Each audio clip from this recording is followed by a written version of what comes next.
There are a lot of FNaF fan games. Among these thousands of games stands a handful of legendary creations, some becoming so big they can be considered their own franchise. Today I'm going to rank my personal top 5 favorite of them, and I will be listing a game and all of its sequels as one instead of individually. Before this video starts, if you want to be included in my 800 subscriber special, then join my Discord, link in the description. Let's get into it.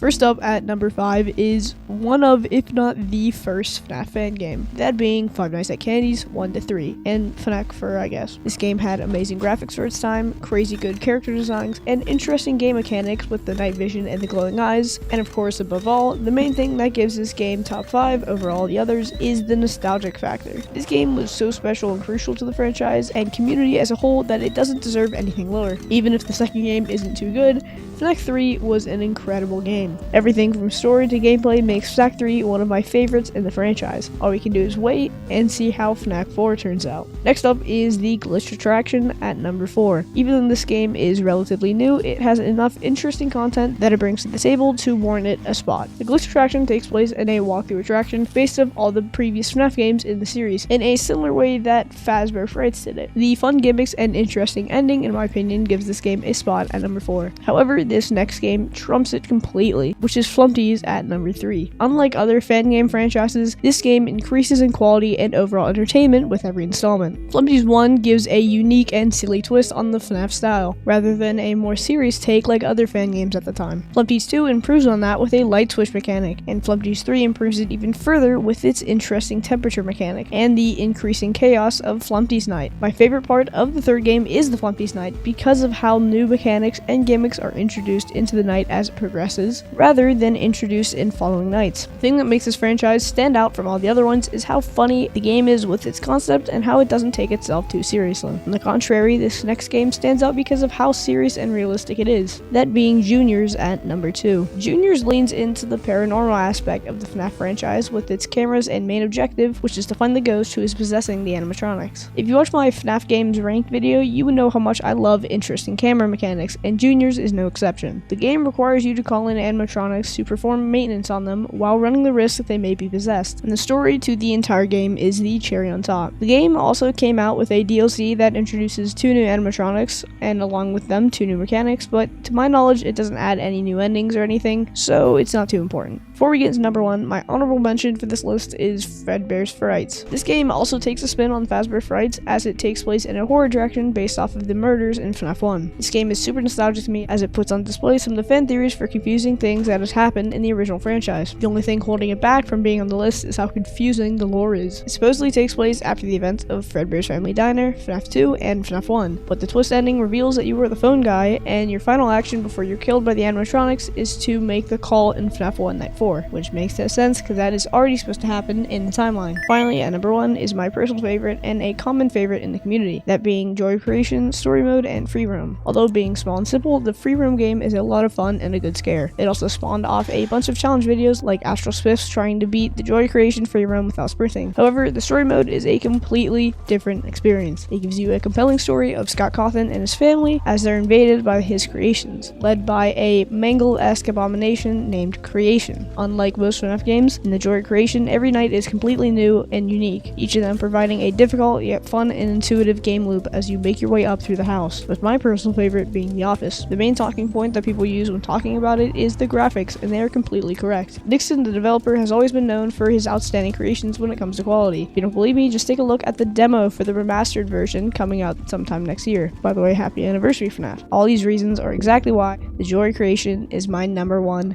FNaF fan game. Thank you for listening to me. Please consider subscribing, Discord in the description, and I'll see you in the next one.